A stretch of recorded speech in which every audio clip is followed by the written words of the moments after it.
بسم الله الرحمن الرحيم مولاي صل وسلم دائما أبدا على حبيبك خير الخلق كلهم.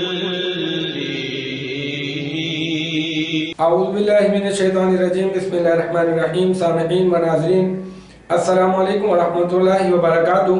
الحمدللہ النحو الکبیر کے سبق نمبر 1 تا 11 کے اختتام کے بعد انشاءاللہ تعالی آج ہم لوگ پڑھیں گے النحو الکبیر کا سبق نمبر 12.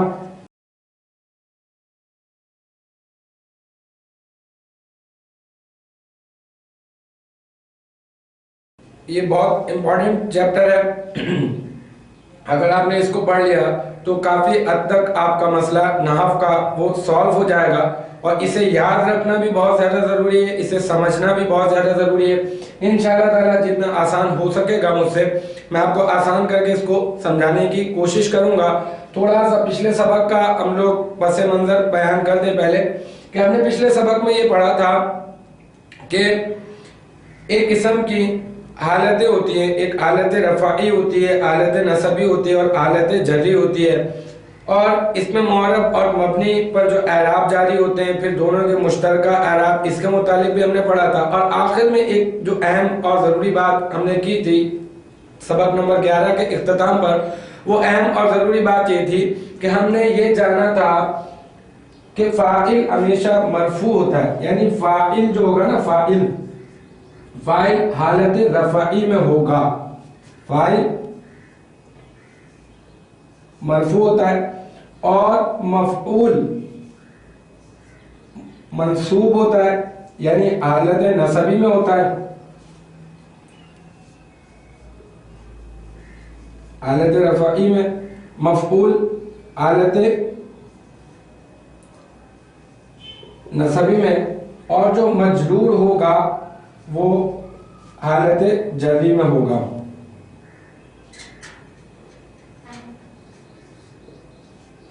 اور کسی بھی اسم کے مجرور ہونے کی دو وجوہات میں نے آپ کو بتائی تھی کہ عام طور پہ دو وجوہات ہو سکتی ہیں کہ یا تو وہ اسم کسی حرف جار کے بعد واقع ہو رہا ہوگا, جو ہم نے حروف جارہ پڑھے تھے, باء تاء کاف لام واو منذ مسخلہ ربا حاشا من عدا فی ان الا حتی الا, ان 17 حروف کے بعد اگر کوئی اسم واقع ہوتا ہے تو وہ اسم مجرور ہوتا ہے, یا پھر اگر کوئی اسم مضاف الیہ واقع ہو رہا ہوگا تو وہ اسم مجرور ہوگا. اب ایک خاص اور اہم ترین بات اس سبق کو پڑھنے سے پہلے, گزشتہ سبق میں بھی تھوڑا سا میں نے آپ کو بتا دیا تھا کہ ہمارے پاس عربی میں نے اور کو اس طرح کے الفاظ نہیں ہیں جو فاعل کے ساتھ ہم کہتے ہیں نے اور مفعول کے ساتھ کو کا استعمال کیا جاتا ہے. مثال کے طور پر ہم کہتے ہیں کہ زید نے عمر کو مارا, زید نے, اب زید نے مارا ہے اور زید مارنے والا ہے, تو اس کے ساتھ نے کا استعمال کیا گیا, اور عمر کو مارا تو جو پٹا ہے, جس کو مارا گیا ہے, جس پر کام ہوا ہے, جو مفعول بن رہا ہے یہاں پر, اس کے ساتھ ہم لوگ ترجمہ کرتے وقت کو کا استعمال کر رہے ہیں. تو ہمارے پاس نے اور کو جیسے تو کوئی الفاظ نہیں ہے, لیکن ہم انہی دو زبر, دو زیر, دو پیش, یا پھر جو اعراب جو ہم نے بتائے تھے کہ حروف اعراب بالحروف بھی ہوتے ہیں, اعراب بالحرکت بھی ہوتے ہیں. اعراب بالحرکت ہوں گے تو دو زبر, دو زیر, دو پیش, یا پھر ایک زبر, ایک زیر اور ایک پیش کے ذریعے ہم پہچان جائیں گے. اور اعراب بالحروف ہوں گے تو ہم نے کہا تھا کہ واو, الف اور یا اعراب کو شو کر رہے ہوتے ہیں. ان کی وجہ سے معلوم چل جاتا ہے کہ یہ اسم اس وقت فاعل ہے یا مفعول ہے یا پھر مجرور واقع ہو رہا ہے. دوبارہ سے میں یہاں پہ مثال لکھ دیتا ہوں تاکہ ایک مطلب آپ کا ذہن تازہ ہو جائے. ضربا زید عمرا, یہ ضربا فعل ہے اور یہ زیدن کے اوپر دو پیش نظر آ رہے ہیں آپ کو. اس کا مطلب یہ زیدن حالت رفعی میں یہ ایک ایسا اسم ہے زیدن جس کی حالت رفعی بالکل اسی طرح سے آتی ہے. اور عمرن اس پر دو زبر نظر آ رہے ہیں, تو یہ مفعول بن رہا ہے یہاں پر، اور اس کا مفعول ہونا اس دو زبر سے بھی ثابت ہو رہا ہے، کیونکہ یہ آلت نصبی میں اور مفعول آلت نصبی میں ہوتا ہے۔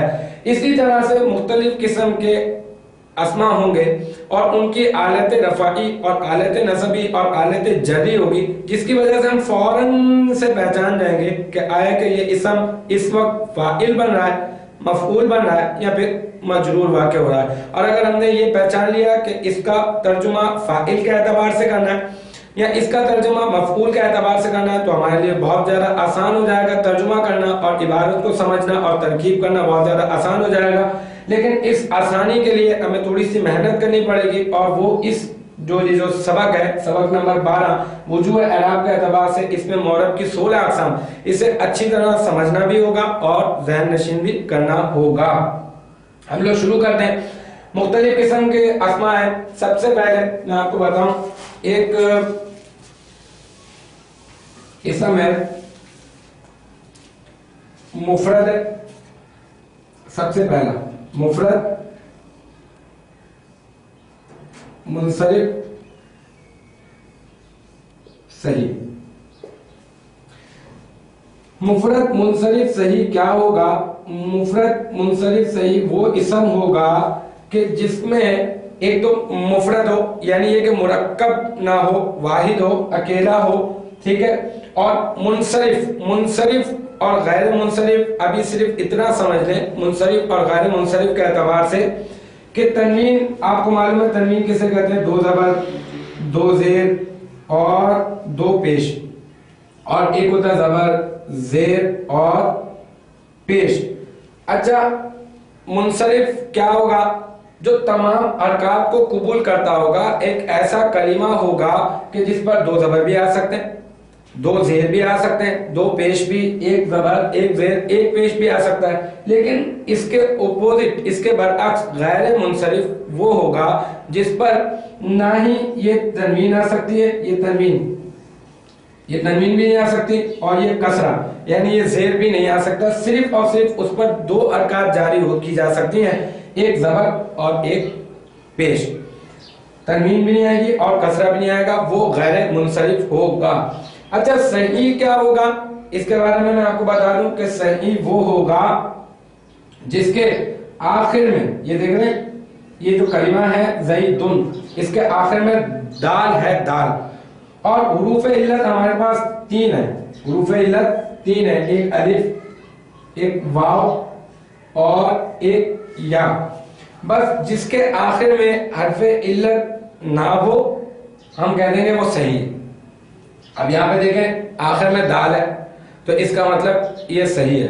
ایک ایسا اسم جو مفرد ہو یعنی اکیلا ہو، مرکب نہ ہو، منصرف ہو، منصرف سے مطلب یہ کہ کسرہ بھی قبول کرتا ہو، تنوین بھی قبول کرتا ہو، 2 زبر بھی آتے ہوں، 2 زیر بھی آتے ہوں، 2 پیش بھی آتے ہوں، 1 زبر، 1 زیر اور 1 پیش، یعنی تمام حرکات اس پر جاری کی جا سکتی ہوں، اور صحیح جس کے آخر میں حرف علت نہ ہو۔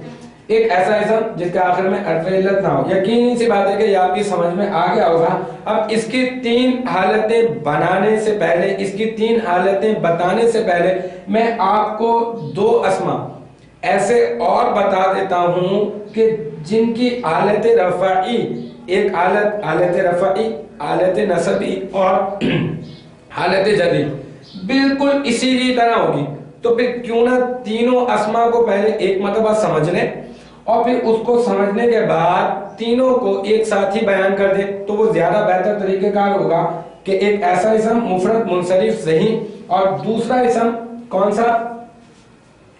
یہ نمبر 1 اور یہ نمبر 2 مفرد ہوگا، ٹھیک ہے۔ مفرد تو اوپر بھی بتایا تھا آپ نے کہ مفرد اس کا مطلب یہی نہیں، منصرف ہوگا، منصرف تو یہ بھی ہے۔ پھر کیا فرق ہے؟ فرق یہ ہے کہ مفرد منصرف جاری مجرائے صحیح۔ اب یہ مفرد منصرف جاری مجرائے صحیح کیا ہوگا؟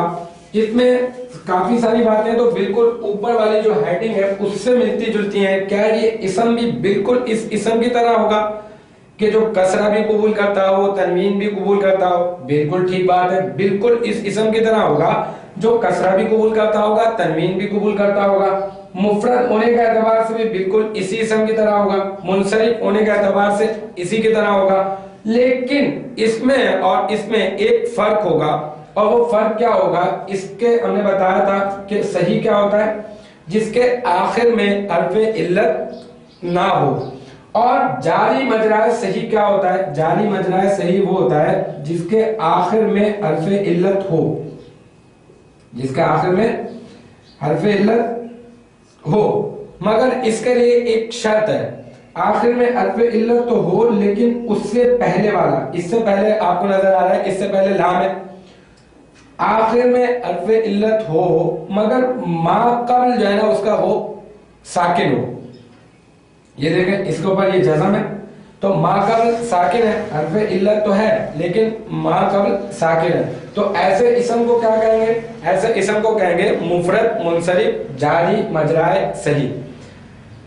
یہ دونوں ہم نے سمجھ لیا، ایک تیسرا اسم پہلے ہم لکھ لیں، اس کو سمجھ لیں،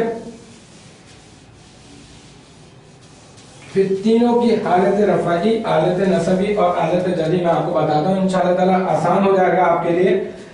آپ کو یاد ہوگا کہ ایک جمع ہم نے پڑھی تھی، جمع مکسر، اور ہم نے یہ کہا تھا جمع کی دو اقسام ہوتی ہیں، ایک جمع سالم ہوتی ہے اور ایک جمع مکسر ہوتی ہے۔ اب جمع سالم کیا ہوتی ہے؟ جمع سالم یہ ہوتی ہے جیسے میں نے بنایا مسلمن، اور اس سے میں نے جمع بنائی تو بن گیا مسلمون۔ اب دیکھیں یہاں پر میم، یہاں پر بھی میم، یہاں پہ سین، یہاں پہ بھی سین، پھر لام، یہاں پہ میم اور پھر یہاں پہ بھی میم، یعنی یہ جو میں نے واحد سے جب جمع بنائی تو جمع بناتے وقت واحد کے جو صیغے کی ترتیب تھی، واحد کی جو شکل تھی، پہلے میم تھا، پھر سین تھا، پھر لام تھا، پھر میم تھا، بالکل یہی شکل جمع میں بھی برقرار رہی، تو ایسی جمع کو جمع سالم کہا جاتا ہے، اور واو نون کا آگے میں نے اضافہ کر دیا۔ لیکن ہر جمع ایسی جمع نہیں ہوتی، یہ جمع سالم ہے، سلامت رہنے والی جمع ہے، جو واحد سے جب جمع بنایا تو واحد کا صیغہ جمع میں بھی سلامت رہا، یہ وہ جمع ہے۔ اب اس کی بات نہیں کر رہے بلکہ ایک جمع مکسر کی بات کر رہے۔ اب جمع مکسر کیا ہوگی؟ یہ میں نے اس کو ایسے ہی لکھ دیا آپ کو سمجھانے کے لیے، اس کو چھوڑ دیں۔ جیسے مثال کے طور پر کسی نے کہا کہ رجلن، اس رجلن سے جمع بنائے، ہم نے کہا اس رجلن کی جو جمع آتی ہے وہ آتی ہے رجالن، کیا آتی ہے جمع؟ رجالن۔ اب میں نے ترتیب دیکھی، سب سے پہلے را تھا، یہاں پہ بھی را تھا، پھر جیم تھا اور یہاں پر بھی جیم تھا، پھر یہاں پہ لام تھا لیکن یہاں پہ لام نہیں تھا، تو اس کا مطلب یہ ہوا کہ جب میں نے واحد سے جمع بنائی تو واحد کا صیغہ سلامت نہیں رہا، واحد کی شکل سلامت نہیں رہی بلکہ ٹوٹ پوٹ گئی، تو اس کا مطلب یہ جو ٹوٹ پوٹ جائے، واحد سے جمع بناتے وقت جمع میں ٹوٹ پوٹ ہو جائے، تو پھر آپ سمجھ لیں کہ وہ جمع مکسر ہوگی، جمع سالم نہیں ہوگی۔ تو اب یہ یاد رکھیں کہ ایک ایسا اسم جو مفرد منصرف صحیح ہو، اس کے لیے میں نے آپ کو مثال دی، زیدن، ایک ایسا اسم جو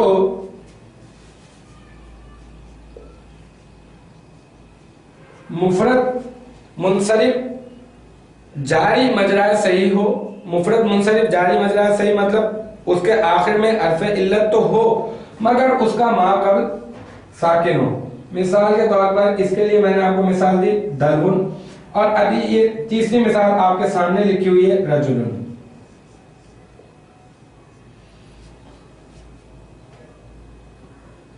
اب اس کی تین حالتیں ہم نے بنانی ہیں، حالت رفعی، حالت نصبی اور حالت جری۔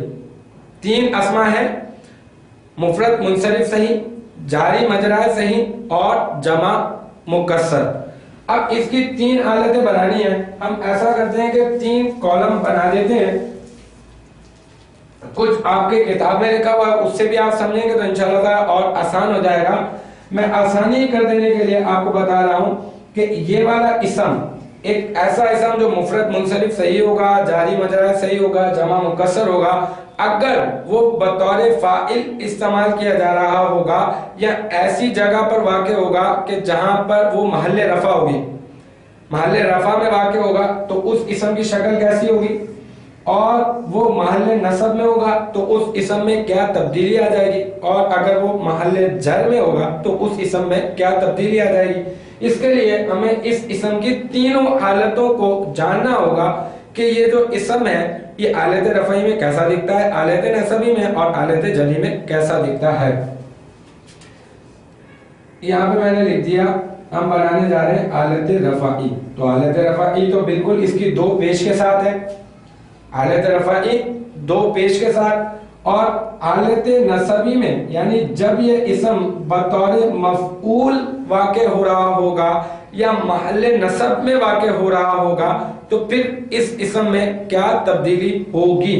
اس اسم میں تبدیلی ہوگی, یہاں پر زیدن ہے اور یہاں پر یہ زیدن ہو جائے گا, یہ یہاں پر دلبن ہے اور یہ یہاں پر دو زبر کے ساتھ دلبن, اور یہ رجلن ہے اور یہ دو زبر کے ساتھ بن جائے گا رجلن. اور پھر اس کی حالت جری, اس کی حالت جری بھی بنانا بہت زیادہ آسان ہے. اس کی حالت جری یعنی جب یہ اسم مجرور واقع ہو رہا ہوگا, اور مجرور واقع ہونے کی دو وجوہات ہیں. ایک تو یہ کہ اس وقت یہ مجرور واقع ہو رہا ہوگا کہ اس سے پہلے کوئی حروف جارہ میں سے کوئی حرف جر آ جائے گا, یا تو پھر اس سے پہلے مضاف ہوگا اور یہ مضاف الیہ واقع ہو رہا ہوگا. اس کی حالت جری کیا ہوگی, زیدن, اس کی حالت جری ہوگی دلوین, اور اس کی حالت جری ہوگی رجلن. تو ہم نے یہ سمجھ لیا تین اسما کے متعلق مفرد منصرف صحیح, جاری مجرور صحیح اور جمع مکسر کے متعلق کہ جب وہ فاعل بن کر آ رہے ہوں گے تو ان کی شکل کیسی ہوگی, یا محل رفع میں واقع ہوں گے تو کیسی شکل ہوگی, جب وہ مفعول بن کر آ رہے ہوں گے تو ان کی شکل کیسی ہوگی, اور جب وہ مجرور واقع ہو رہے ہوں گے تو ان کی شکل کیسے ہوگی. تو اچھی طرح سے یاد رکھ لیں کہ یہ اسما جو تینوں اسما جو کیٹیگری میں نے آپ کو بتائی ہے ان کی حالت رفعی دو پیش کے ساتھ, حالت نصبی دو زبر کے ساتھ اور حالت جری دو زیر کے ساتھ ہوگی. یہی آپ کو یاد رکھنا ہوگا. جب جب یہ اسم فاعل بن کر آئے گا تو آپ اس کو ایسا لکھے گا, جب یہ مفعول بن کر آ رہا ہوگا تو پھر اس کو ایسا لکھے گا, اور جب یہ مجرور بن کر آ رہا ہوگا تو اس کو ایسا لکھے گا. اب ہم لوگ آگے چلتے ہیں. اس کے بعد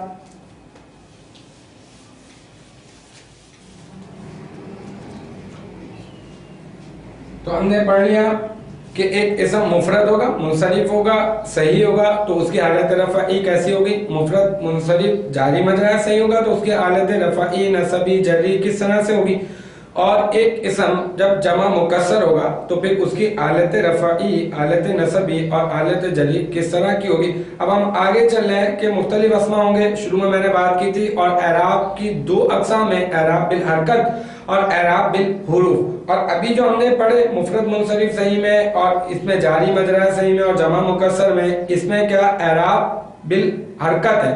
اور ابھی جو میں پڑھانے کے لیے جا رہا ہوں جمع مؤنث سالم, اس میں بھی اعراب بالحرکت ہے.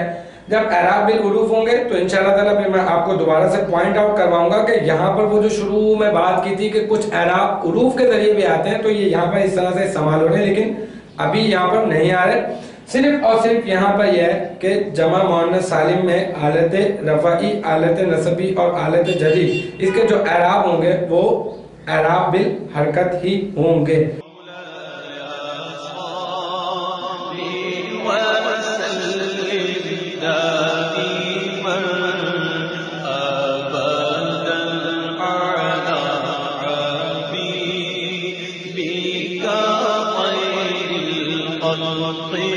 كل